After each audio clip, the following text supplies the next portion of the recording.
I begin with the opening remarks, and then we can delve into our conference. How does a figure of authority come into being? At first glance, it's a paradoxical question. According to Hannah Arendt, for example, authority is precisely a form of power that does not need to justify itself. Why? Because it imposes itself by the very structure of the world. There have always been masters and slaves, for instance. That's how the world works. Or maybe by tradition. There have always been, this is how we've always done.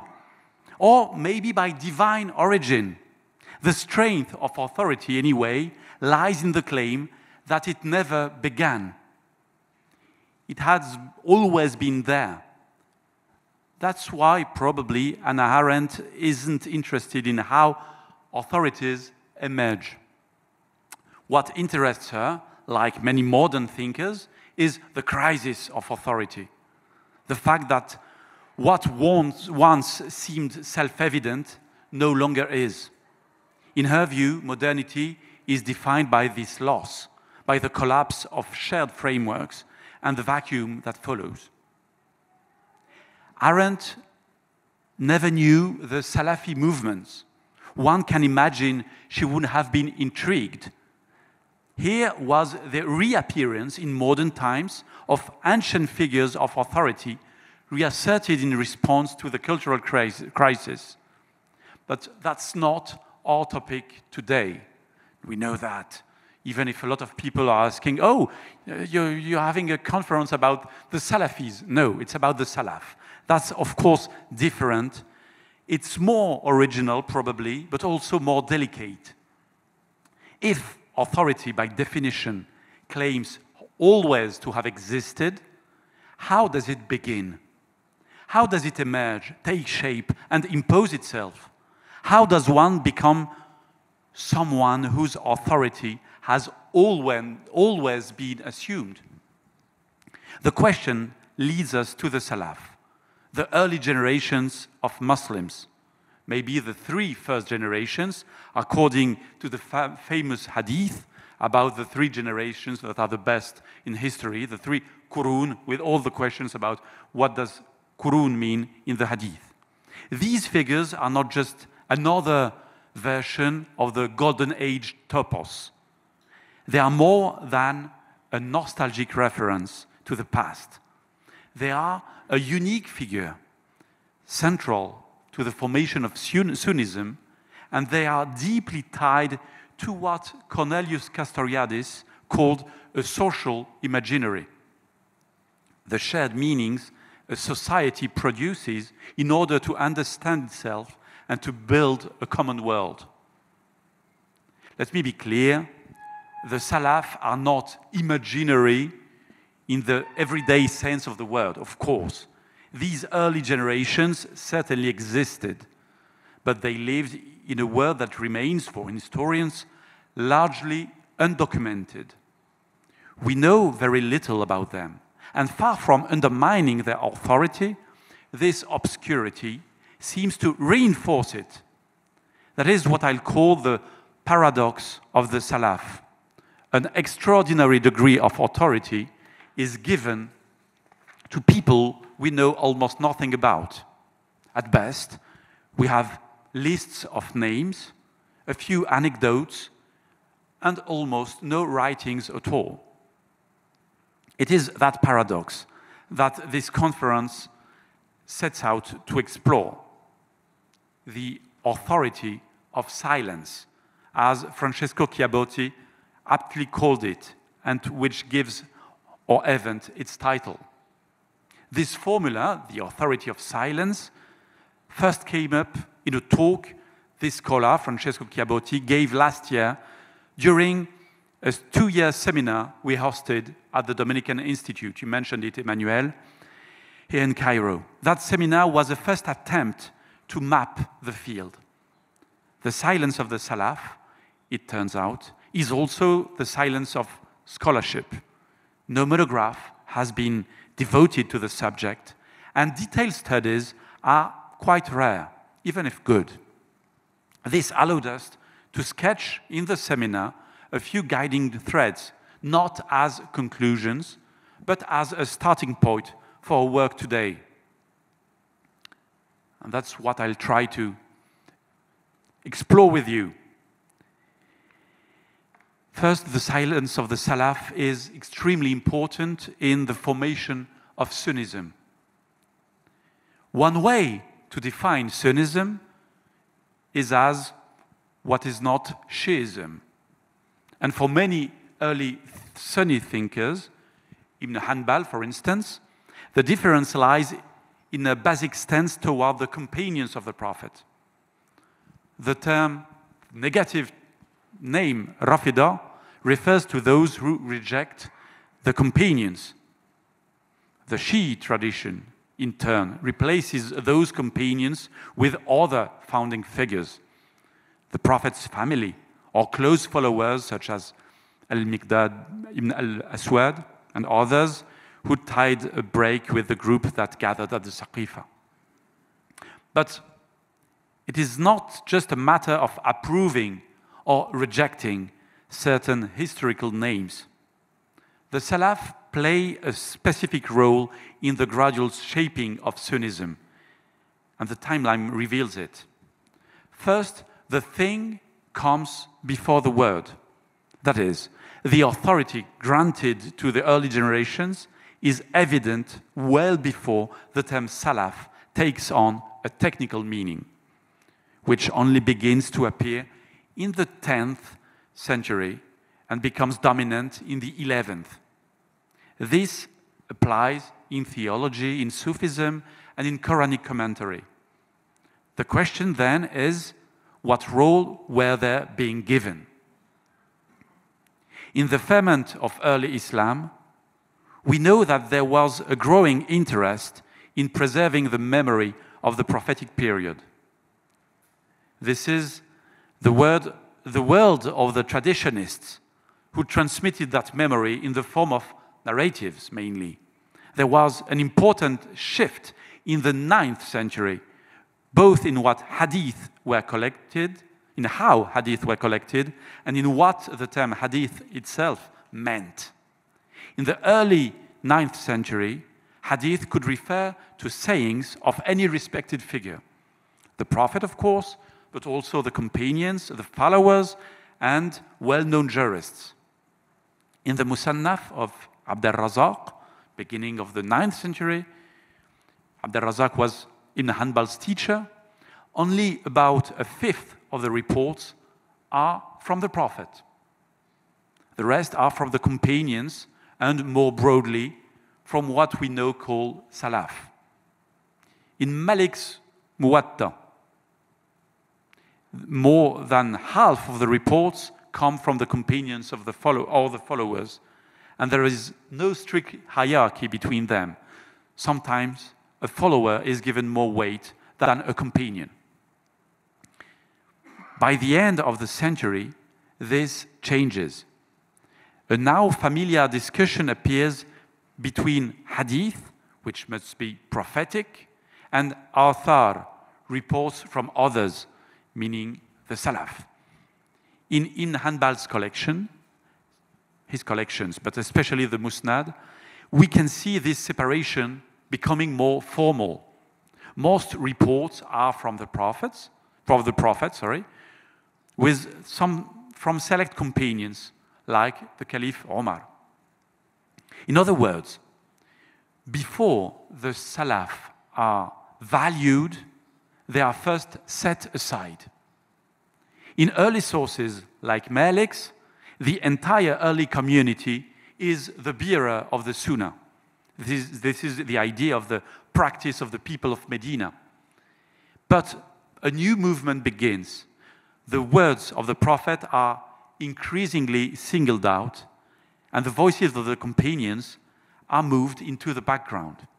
Why? Because prophetic hadith becomes more and more important. It becomes the foundation of religious sciences, starting with law. The legal schools increasingly rely on hadith, and its prophetic origin becomes a mark of legitimacy. This is true not only in law and theology, but even in non-religious disciplines, like medicine, with the beginning of prophetic medicine. So, as the centrality of hadith grows, the role of the Salaf shifts. They stop being authorities in their own right. They become transmitters. And that is the first silence of the Salaf. They are no longer meant to speak, but to pass on, to relay what the Prophet said or did, because they were witnesses or close to witnesses. Their own thinking no longer matters. What we ask of them is fidelity and discretion. A good transmitter, like a good pipe, does not alter the taste of the water it carries. So silence becomes a virtue because it ensures the purity of the message. And this means that the paradox of the Salaf, their great authority, despite our ignorance of them, may not be a paradox after all. The less we know about them, aside from their trustworthiness, the more reliable their transmission becomes. Take the Hanbali scholar Ibn Qudama of Damascus in the 13th century, or 7th century Hijrah, who in his Tahrim al-Nazar fi Kutub Ahl al-Kalam makes this point clearly.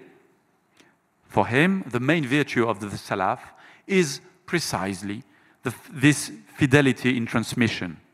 To follow the way of the Salaf, Tariqa Salafina, is to follow the Sunnah without adding anything.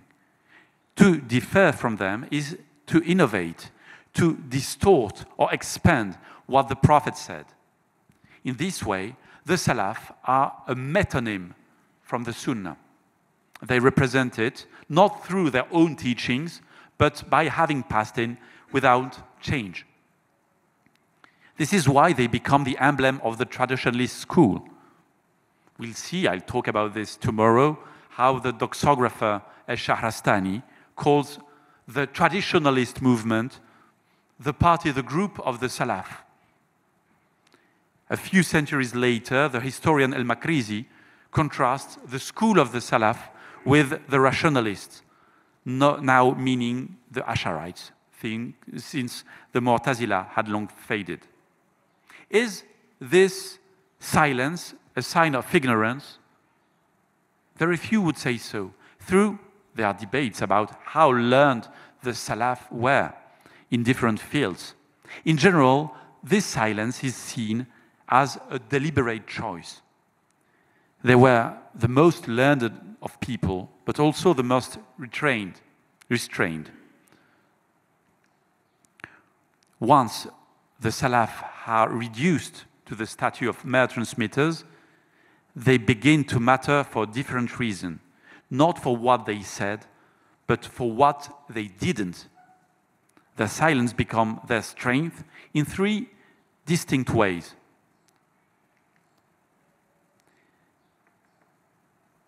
The Salaf did not write treatises on rational theology. They left no works of metaphysics, no text of logic. Everyone agrees on this.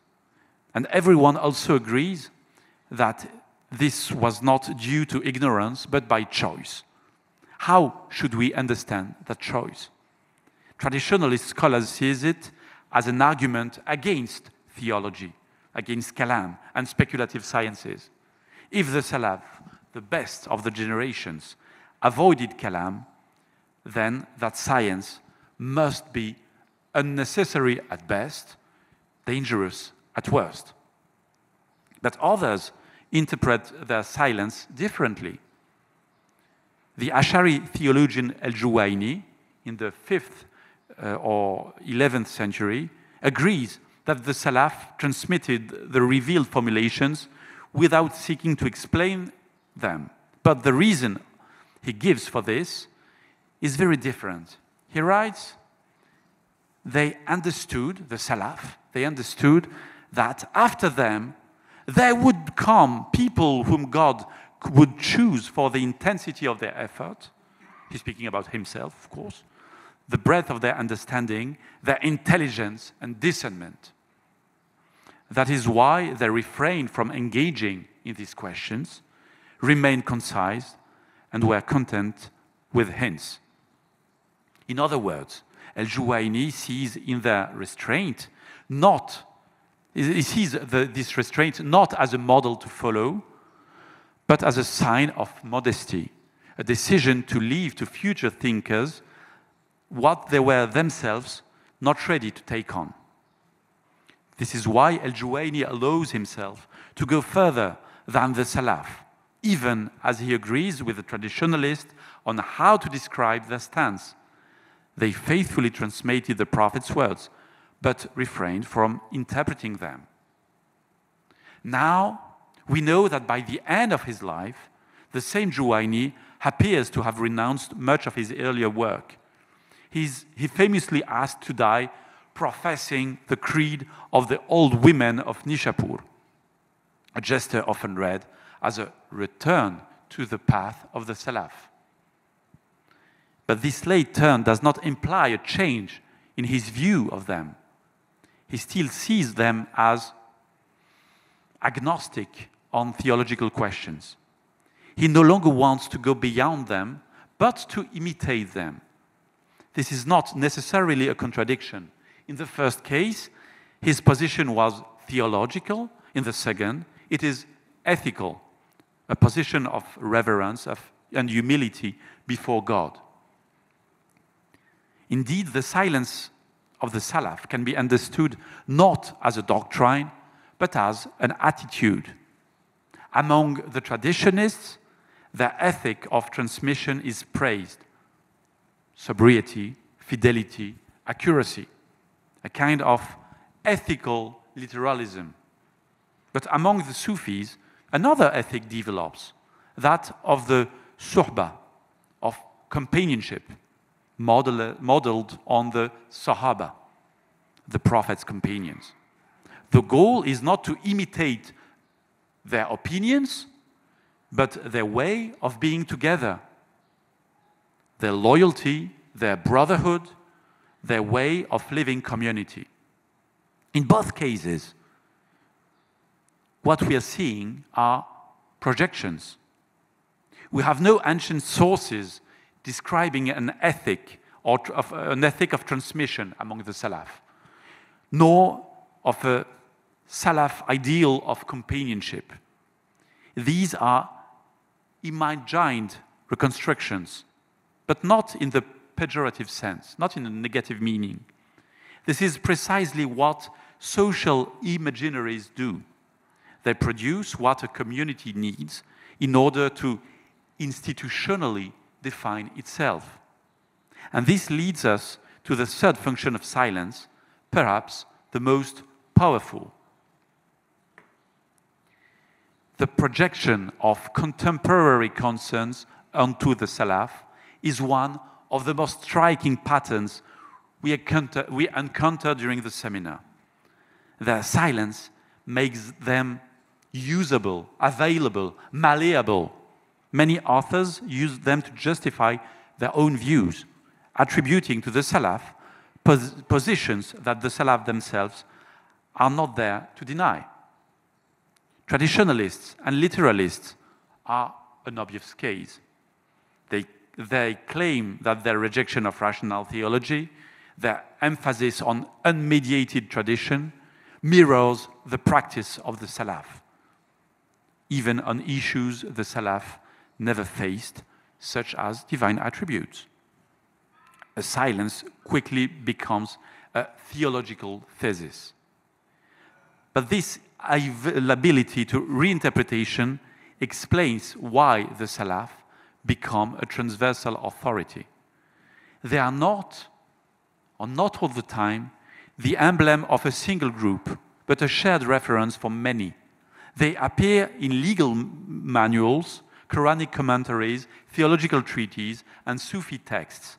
Each author finds in them what he needs. Take Al-Ghazali, for instance, as studied by Ovamir Anjoum, who wrote an accurate study on the role of the Salaf in Al-Ghazali's works. And you can see that at different points of his life, Al-Ghazali attributes to the Salaf mystical overtones, then traditionalist rigor.